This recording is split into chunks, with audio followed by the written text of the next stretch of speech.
Right, hello. How's it going? I thought I'd record one of these like podcasty things where I just talk to myself for a bit. I think it's a good outlet. So I've got a few things, a few topics which I can touch on today.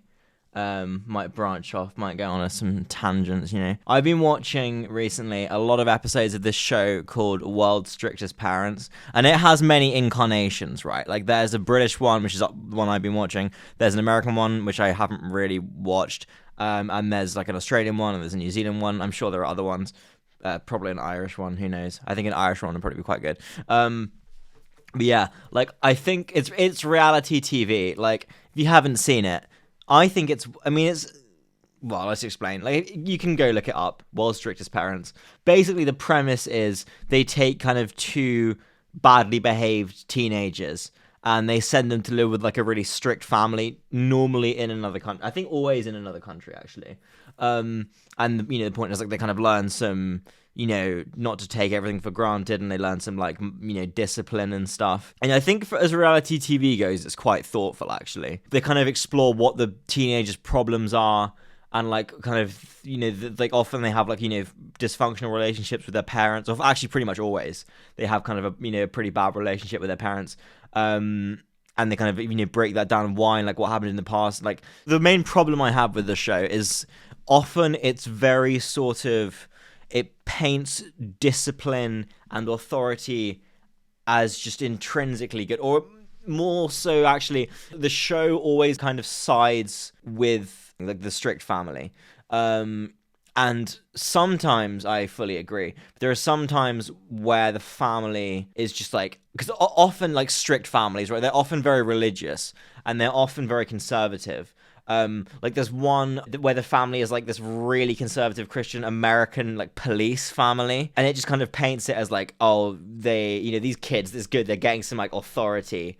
I don't know. I just the fact that it's like the American police. I mean, this was like not before the American police had done shitty things, because they've always been doing shitty things. But like it was, I guess, before. I mean, this is like 2000, early 2010s maybe. So it was maybe before it was as much in the public eye as it is now. The cop dad takes the kid to like a gun range. The show is kind of painting it like, look, he's learning. He's trying out the guns, and he's like learning some responsibility. I don't know. I just think guns are bad. But anyway, so there's one episode which I really like, the New Jersey episode. This is the only episode, I think, as well, where the two parents aren't conservative, like, and to be fair, they're not even that strict. It's like a gay couple, and they're just like so nice, like they're firm. Basically what happens is like the girl like has had like drug problems in the past, and they, I think for legal reasons, the dads want everyone to like take a drug test who like comes into the house, because they're a licensed foster home. They don't want to lose their license, and she obviously doesn't want to, because she doesn't want her mum finding out about all the drugs she's been on and stuff. It like turns into this really like heartwarming story of like one of the dads kind of like just really like sees her and like befriends her and manages to get her to like not be scared to talk to her mom. It's basically just like a reality TV of someone's like therapy session. There's something a bit weird because when you're watching these things, you sort of forget that there are cameras there the whole time. Because obviously you're seeing it, you never see the cameras. They're seeing them. Their cameras are there, otherwise it wouldn't be on video. So it's just a bit weird how you're watching these incredibly like kind of personal and like heartfelt moments between like some daughter like hugging her mother after she hasn't been there for like weeks, and they've like kind of having this like kind of moment of like, I actually can talk to my mum now. It's like this very kind of personal, intimate thing. We're just watching it. I feel a bit invasive, but it's nonetheless, it's like really heartwarming. And there are some that are really funny, but I mean, I feel like all reality TV is a little bit exploitative, but I think it's good for reality TV. Sometimes the message is just like authority and discipline are good. Kids just need firmness. But it kind of depends on the family. And there are some episodes where like clearly the kids didn't learn as much. Yeah, I've been watching this show since I was 11 as well. When I was like 11, it was just like I was enjoying it because it was like, wow, look at these naughty teenagers. I want to be a cool teenager. They're being so naughty. They're smoking. They're sneaking out and blah blah blah. I'm 21 now, so like having just stopped being a teenager recently, it's kind of because I can remember like most of the kids are like 16, 17, so I can kind of remember being 17. I was just so lazy. Like I don't know, I just hadn't really learned that you have to like do work and stuff in life. It was like the phase where I like had just discovered drugs, and I was like, drugs are so fucking sick. I want to do all the drugs. Like I thought drugs were like so cool and exciting, and I was just like smoking cigarettes, whatever. Just like, to be fair, I wasn't very happy. It's one of those things in retrospect, it's odd. Like often I kind of look back on times in my life when I wasn't very happy, but like in retrospect it's kind of like romanticized. It's like how a melancholy song is kind of enjoyable, you know, because like when you're actually going through something, you're like depressed or like you're like really anxious, like I was pretty anxious, it's not fun because you don't know how it ends, and when you're in that moment there's not really any escape, you know. But if you're just looking back at it from the past, you can just like you know how it ends, and it's generally easier to just pull yourself away from it. It's kind of nice to think when I am feeling down now, it's like maybe in a few years I'll kind of look back at this and romanticize it. And I don't know if that's good or bad, actually. I mean, it makes me feel better sometimes, so maybe that's it. But I mean, sometimes I feel really bad and I'm like, God, how could I possibly romanticize this? But I think I felt like that the times that I'm romanticizing in retrospect, so who knows. This topic's got quite personal, but I don't know. Hopefully you guys can relate to it.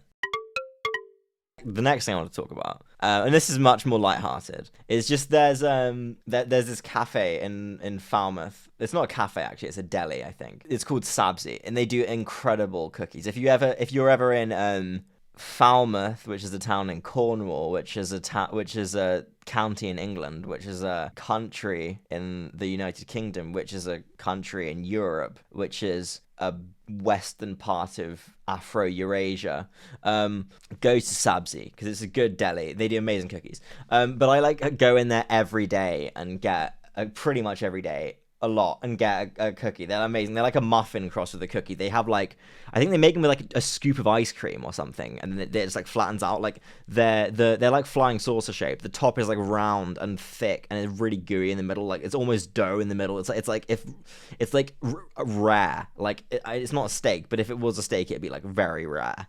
Like it's almost a dough ball with a crust. They're amazing. Anyway, I've become known to all the staff as like the cookie guy. And they also do really nice, like, kind of healthy vegetarian, like, lunch boxes. The cookies aren't very healthy. When you get one of these lunch boxes, they are, because you're going to have to wait for it, they ask for your name so they can, like, you know, like at Starbucks or whatever.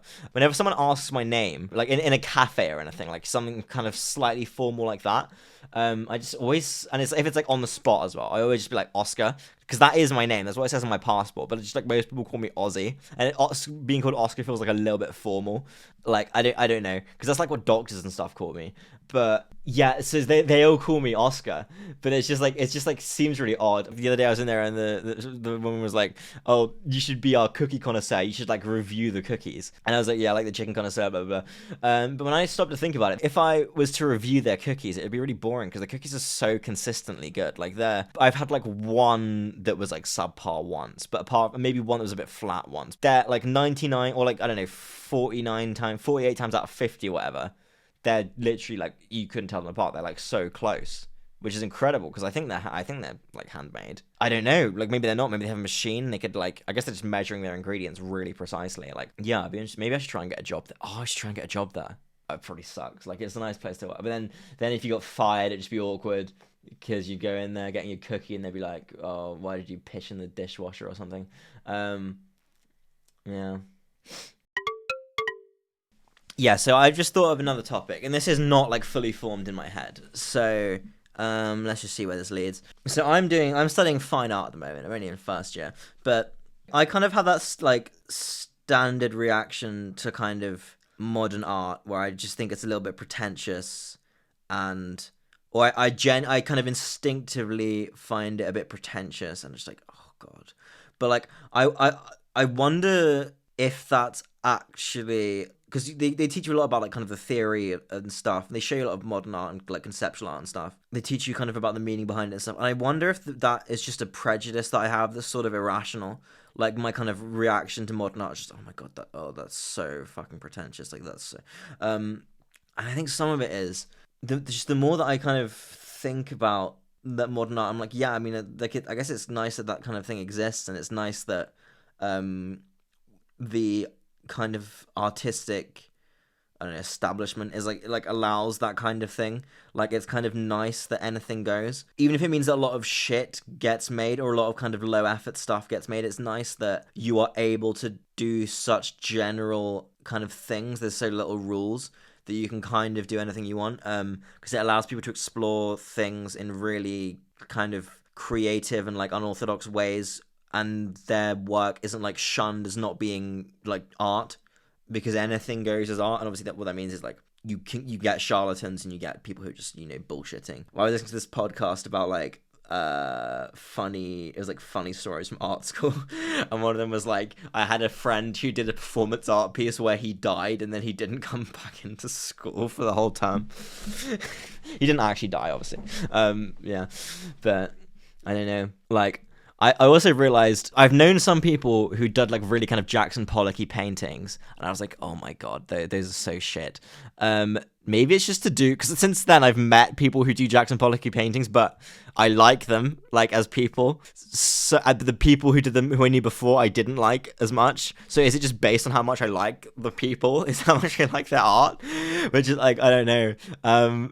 God, that's such like, it's the same thing. Like if someone shares a meme, like in a group chat, how funny the meme is like so much based on how funny, or like on how much you like the person who sent it, or like how funny you find the person who sent it. Like you just get prejudiced against these things by like who made it. That's so bad. Like, oh god, it's just terrible how kind of when you dig it down, we were just like, we have all these biases and prejudices. It's terrible.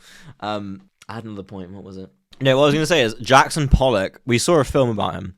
And assuming it's true, which I think this bit is, he was like a fucking bad guy. Like, or in this one instance at least, he was a fucking bad guy. I mean, he was an alcoholic. That doesn't make you a bad person by itself, but I think it can lead to you doing bad things. But one thing he did, which was really fucking bad, really fucked up, is that he died, like, I think it's quite well known that he died in a car accident. And the car with him was, like, I think his mistress, his, like, affair, a woman he's having an affair with who's, like, much younger than him, and her friend, who was also obviously much younger than him. And he and his mistress survived, but the friend died. So he didn't just like, commit suicide, drunkenly, or accidentally die, in a drink driving accident. He like tried to take two people with him and successfully took one person with him. Like that's like fucked up. That's like, because I think he was a good artist. Like there's a Stolar Sounds video about his like priest drip paintings, and he was a good artist. But yeah, that's just like so shitty. Like I kind of ruins it. I don't know, when people are like, oh, he's brilliant, blah, blah, blah. Like the fact that I now really don't like Jackson Pollock is really affecting that. Like as a person, I really don't like him. It's like affecting my view. Maybe my bias against Jackson Pollock is just because we saw the film and it was like him killing these two people was like dramatized, and you could like see them screaming and being like, stop the car. It was like quite disturbing just knowing that was like a real thing. It happened probably quite similarly to that. God, we just have so many biases. Like you just notice, like, and I'm sure I'm ignorant to like 9 out of 10 of the biases that drive my decision making all the time. If you think you're like unbiased, then you still have probably a lot of biases. In fact, if you think you're totally unbiased, you're probably most biased because you're unaware of many of the biases. Like, is it even? I don't think it's possible to be totally unbiased. Like, you're not. It's not possible to. I don't think it's possible to really know objective reality. If there is. Is there objective reality? I think if there is some kind of objective reality, it's probably like beyond human conception altogether. So there's no point. It's like almost as if there isn't an objective reality. But yeah, we're just so like strewn with biases, and also the AI we're building now. I wonder if it will get past this, but it reflects our biases, like, because it's just trained on our data. Like, it's just, and our data is full of biases. Like, there's that thing where if you get or someone got ChatGPT to write write a program that would check if a prisoner was eligible for parole, and that some of the parameters which it was told to include were like race and gender, and it spat out a program that was like, okay, if it's a black male, not eligible for parole; if it's a white woman, eligible for parole. And like, obviously that just comes from the data it's been fed, which is from our like racist society, like our racist culture. I hopefully we can make AI that will get past that. But even if we did make AI that was objectively unbiased, no one would agree that it was objectively unbiased. Like, no one. This is like an interesting test. Like, news sources that are supposed to be unbiased, like let's say the BBC, they're in a bit of hot water at the moment because of Gary Lineker and some like neutrality stuff.